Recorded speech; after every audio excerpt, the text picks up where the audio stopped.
dis souvent qu'un photographe, c'est un mauvais peintre. Et peut-être dans mon cas, c'est que je suis un mauvais musicien, en fait. Ma mère était prof de piano. J'aurais aimé faire de la musique ou de la sculpture, mais le médium le plus simple pour moi à l'époque, en fait, c'était la photographie, quoi.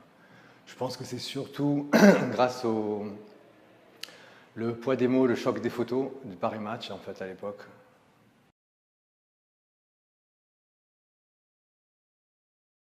Alors ça, c'est une vaste question, quoi.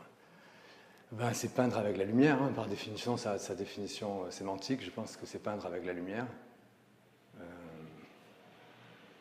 c'est vrai qu'avec le procédé ambrotype que je travaille depuis une dizaine d'années, c'est quand je dois expliquer à des gens qui ne connaissent pas les procédés anciens, qui ont l'habitude en fait, de la photographie plus couleur ou numérique, souvent je leur dis en fait que je suis peut-être plus proche d'un peintre que d'un photographe, quoi.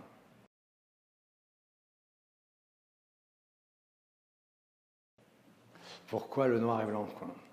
Alors, je ne sais plus qui a dit que le noir et blanc, en fait, c'était photographier l'ombre. Et en tout cas, à l'époque, dans les années 80 ou 70, le noir et blanc photographiait plus l'ombre, parce qu'on pouvait régler on pouvait régler la prise de vue, on prenait ce qui était dans l'ombre, le noir. Et au développement, en fait, on ajustait les hautes lumières, quoi. Et la couleur était plus la photographie de la lumière. Mais maintenant, je me pose. C'est vrai que j'ai toujours fait du noir et blanc, en fait. Depuis le temps que je fais de la photographie, j'ai fait surtout du noir et blanc, quoi. Mais avec l'ambrotype, c'est un noir et blanc qui a une teinte. Je reste. Bon, vous appelez ça du noir et blanc. Moi, ce que je vois dans l'ambrotype, en fait, c'est une charge d'argent. C'est la vibration de l'argent, en fait, qui me parle. Et après, il y a beaucoup de variations de noir et beaucoup de variations de blanc, quoi. Je ne pense pas que l'ambrotype soit limité aux 256 valeurs de gris qu'on aurait dans la photographie argentique noir et blanc classique. Et voilà, en fait, j'arrive pas à me détacher en fait de l'ambrotype, de la vibration de l'argent, quoi.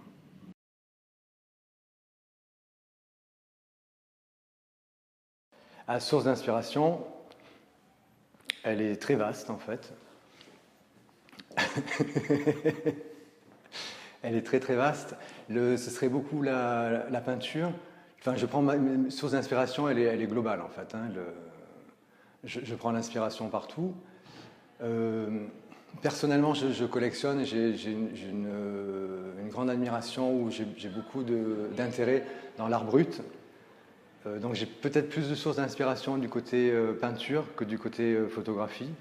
Euh, Peinture vaste aussi, de la Renaissance jusqu'à maintenant, contemporain, l'art conceptuel, tout en fait.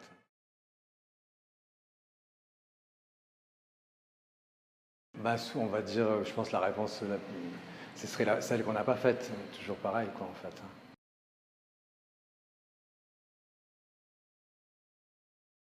Alors les projets, ce serait plus travailler, rester avec l'ambrotype. Maintenant que j'ai réussi à mettre au point un système pour pouvoir faire des ambrotypes d'après des fichiers numériques, et travailler en fait sur des sujets plus historiques ou de la photographie plus historique en fait. De pouvoir rentrer dans euh, comment dire, fabriquer des hôtels ou amener des énergies apaisantes ou des énergies de paix sur des passages de l'histoire qui seraient plus des conflits ou des guerres ou des grandes horreurs qui se seraient passées en fait.